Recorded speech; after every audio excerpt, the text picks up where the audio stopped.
Suntuoso y femenino, pesado como el mármol blanco que lo recubre, paradójicamente ligero como la nube o la espuma monumental de las cuales parece construido, el Palacio de Bellas Artes es uno de los más notables emblemas urbanos de nuestra Ciudad de México. Su visita es obligada, ya sea para los oriundos o los navegantes ocasionales del corazón del país. Símbolo de la estación del metro cuyo nombre lleva, arena de combate donde los artistas demuestran que son dignos de trabajar con altura en el escenario mayor. Ritual de paso para quien se inicia en las artes, estación final donde reposan las mejores personas que este país ha dado, aquellos quienes han sabido expresar anhelos colectivos. México ha aprendido a vivir el Palacio de Bellas Artes y el Palacio a vivir en la ciudad del mismo nombre, con mayúsculas ganadas en plenitud de sus méritos.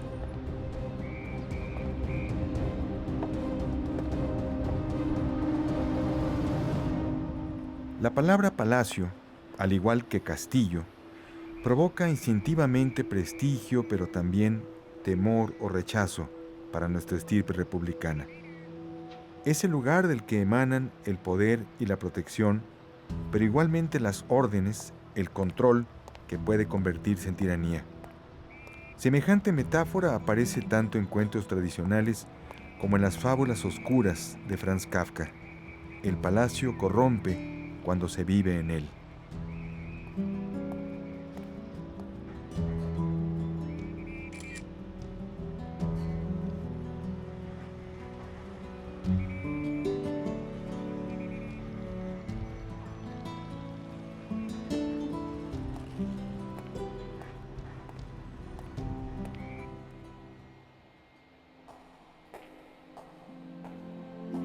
Contrario a eso, el de Bellas Artes es un palacio en el que nadie vive, pero que todos vivimos.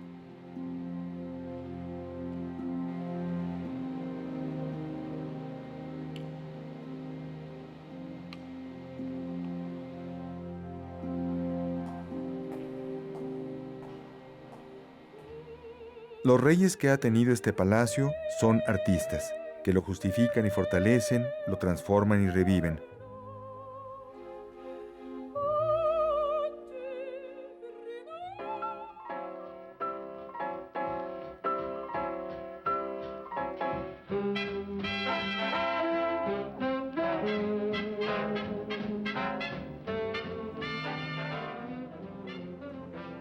Sus sostenedores son un público tan exigente como agradecido, tan necesario como la tripulación, que en todos sus niveles y responsabilidades permite la marcha de un barco sedentario cuyas navegaciones ya son parte de la historia. Un edificio es parte de quienes lo usan, quienes lo hacen vibrar con su talento y sus pasiones. Artistas, público y personal de apoyo, que junto a los camerinos, escenarios, palcos y butacas, contribuyen a preservar la sed de eternidad en medio de un mundo que parece desintegrarse. A esa condición heroica e imprescindible del arte y el artista se refería Luis Cernuda cuando escribió en un poema dedicado a Mozart: En cualquier urbe oscura, donde amortaja el humo al sueño de un vivir urdido en la costumbre, y el trabajo no da libertad ni esperanza, aún queda la sala de concierto, aún puede el hombre dejar que su mente humillada se ennoblezca con la armonía sin par, el arte inmaculado.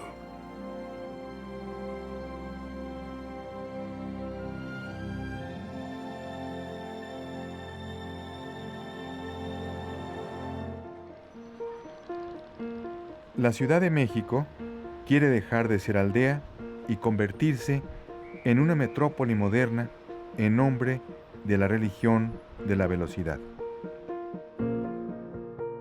Durante varias décadas, el Teatro Nacional, que cambiaba de nombre de acuerdo con los vaivenes políticos o el capricho personal del gobernante, fue el escenario principal de vocaciones y pasiones. Nunca será suficientemente lamentada la demolición de la que constituyó una de las mejores obras de Lorenzo de la Hidalga y cuyas columnas monumentales aún pueden ser admiradas en el interior del edificio de Bolívar y 16 de septiembre.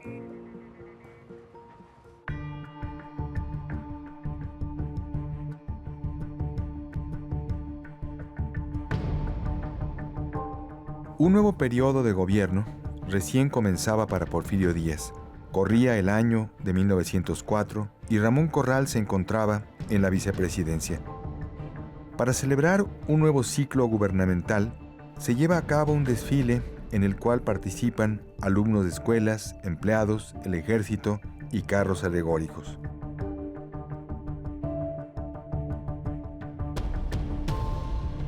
También se inauguró una planta de gas y luz eléctrica. Se encuentran en plena actividad los escritores reunidos alrededor de la Revista Moderna de México, cuya vocación vital y artística se encuentra resumida en la novela Claudio Oronoz de Rubén M. Campos, aparecida en 1906. La ciudad concebida por los liberales se vuelve una realidad desde el momento en que los edificios laicos ocupan el lugar de las antiguas construcciones religiosas. Los nuevos métodos arquitectónicos permitieron la erección acelerada de inmuebles, y los primeros años del siglo XX son testigos de la metamorfosis acelerada de la ciudad. Claro ejemplo de esta rapidez lo constituye el perímetro donde se levantan el Palacio de Comunicaciones y el Palacio de Bellas Artes. Terminan 4 siglos del Tezontle y se incorporan materiales como el mármol y el acero a las nuevas fortalezas de la modernidad. La arquitectura refleja la prosperidad material de la urbe y todos contribuyen a esta labor de ensanche y ornato que enriquece a la ciudad. Un marco increíble para la gesta de nuestro palacio. Para fortuna nuestra, numerosos son los elementos que tenemos para conocer la génesis del proyecto y sus transformaciones e interrupciones sucesivas. Fue a Adamo Boari, el arquitecto italiano, a quien se le encomendó construir nuestro palacio. Igualmente, escribió un informe preliminar sobre el proyecto para la construcción, acompañado de magníficos planos.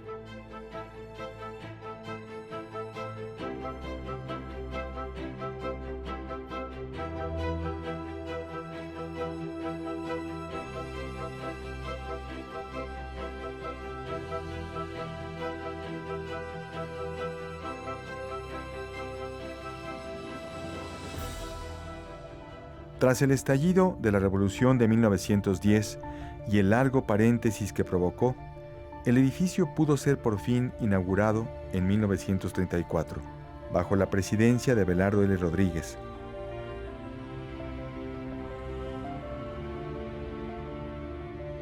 Los arquitectos Alberto J. Pani e Ignacio Mariscal concibieron hacer una memoria de los antecedentes y transformación del palacio que finalmente entregaban a la nación.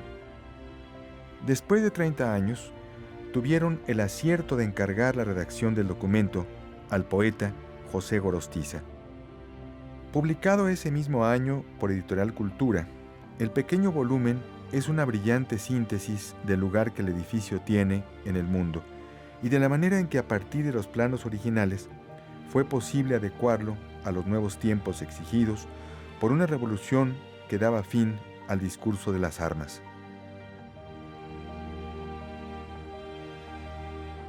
En la ceremonia inaugural del Palacio, el 29 de septiembre de 1934, al hacer uso de la palabra, el director del Departamento de Bellas Artes, Antonio Castro Leal, hizo votos porque el palacio fuera no una suntuosa casa vacía, sino un taller en constante trabajo. La presencia del edificio en la memoria urbana se halla igualmente en fotografías que a lo largo del tiempo han testimoniado su evolución. En algunas podemos ver el monumental esqueleto de acero que evidenciaba los nuevos, rápidos y sorprendentes métodos de construcción, los cuales se vieron interrumpidos por la inevitable revolución. Sobresalen las fotografías de Mark Mollinger, publicadas en un libro que celebraban los 60 años del palacio, en las cuales ningún detalle escapa a la vista de quien las mira. Vistas panorámicas, frisos, máscaras, lámparas y texturas hacen de sus imágenes una anatomía detallada e impecable del palacio.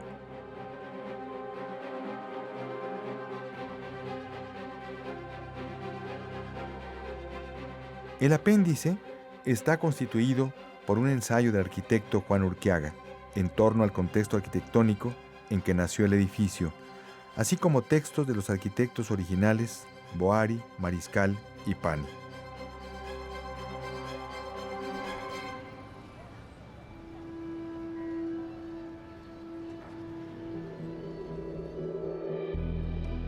A lo largo del siglo XIX, mientras mayor era la participación ciudadana propiciada por la democracia y la palabra nosotros se volvió parte de la vida política, la Ciudad de México vio en sus escenarios representaciones que lo mismo tenían que ver con la ficción que con una realidad que se modificaba de la noche a la mañana.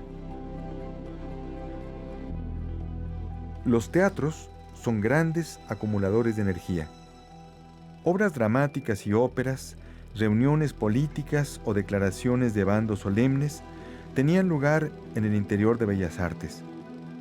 En su vasto escenario, aún no se extinguen los enfrentamientos armados de una revolución empeñada en modificar la distribución de la riqueza y las costumbres familiares.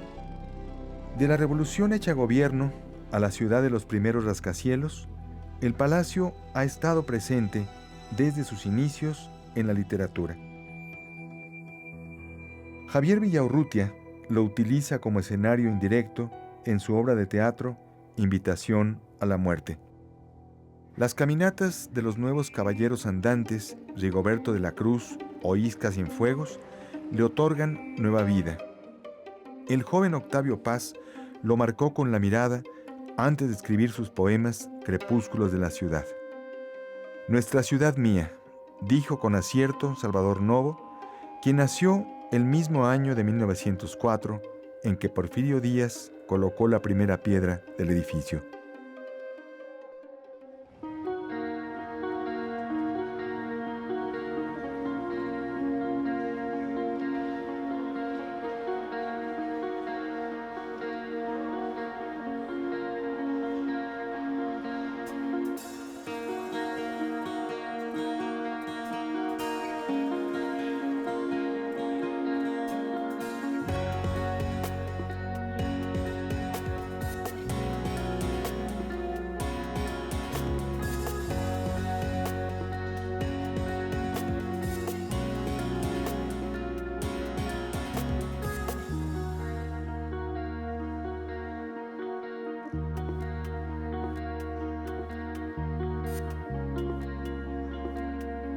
Nuestro palacio mío puede afirmar con justicia quien lo disfruta con la absoluta libertad de la mirada, para cruzar luego su umbral y volverse parte de su arquitectura interior y su profusión de mármoles rojos, negros, rosas y cafés provenientes de canteras de nuestro país y de otras partes del mundo.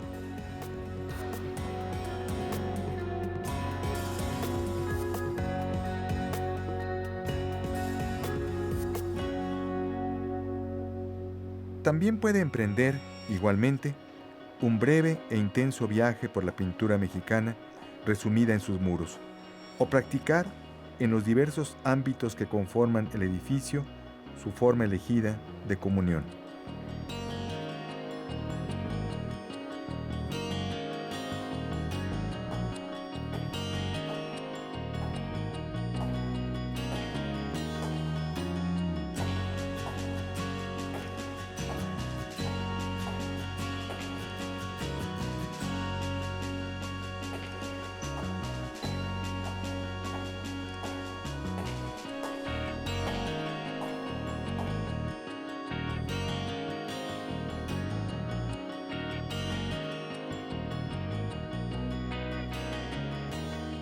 El palacio también ha sido panteón, de acuerdo con la clásica tradición rescatada por la Revolución Francesa. El panteón heroico está dedicado a quienes con acciones diversas escriben con mayúscula el nombre de la polis. Antes del destino final, donde reposarán los restos de los grandes artistas mexicanos, el palacio se ha convertido en último andén para quienes han sabido tocar las fibras más sensibles de su comunidad. Antípodas, pero complementarias, fueron las ceremonias para despedir a Frida Kahlo y Andrés Enestrosa. Ambos, hijos de la Revolución, dejaron este mundo con medio siglo de diferencia. Cubierta con la bandera roja, el ataúd de la primera, tocado por innumerables manos oaxaqueñas que entonaban sones que sueñan en la sangre, el del segundo. En fecha casi coincidente con la partida del Andrés nuestro de cada día, una exposición retrospectiva de quien la voz de todos ha reducido a su categórico nombre propio, Frida, demostró el fervor mexicano por el arte y los símbolos, por los mitos y las realidades tangibles de la pintura, como lo demostraron las largas filas hechas para la ocasión.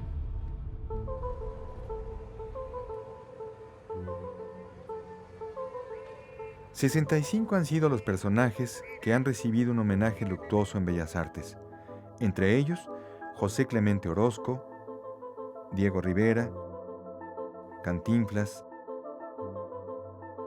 Agustín Lara, María Félix y los dos Carlos, Fuentes y Monsiváis. El Palacio de Bellas Artes ha sido testigo de múltiples historias ocurridas dentro y fuera de su cuerpo.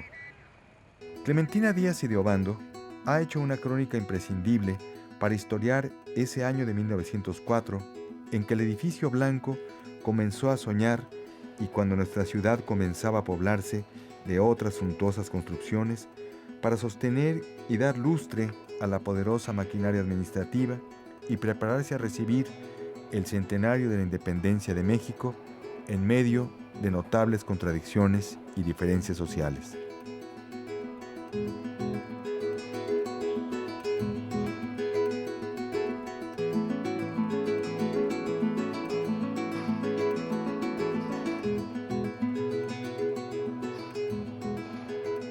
A partir de su plena existencia en el corazón de la ciudad, el edificio entró en la mitología cotidiana y en aquella imaginada por la literatura. La identidad inmediata de una urbe, en la conciencia colectiva, está determinada en sus hitos. Ellos son los que colectivamente construyen la imagen de la ciudad, su identidad y su carácter único. Otra mirada es aquella que dan los fotógrafos Lorena Alcaraz y Bernardo Arcos, que supieron retratar al palacio en plena ocupación y ejercicio de sus espacios. El arte no huye, penetra sin permiso, por eso duele, en los misterios de la vida, en la consagración de sus pequeños cuidados.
Actor y espectador tienen un mismo carácter protagónico.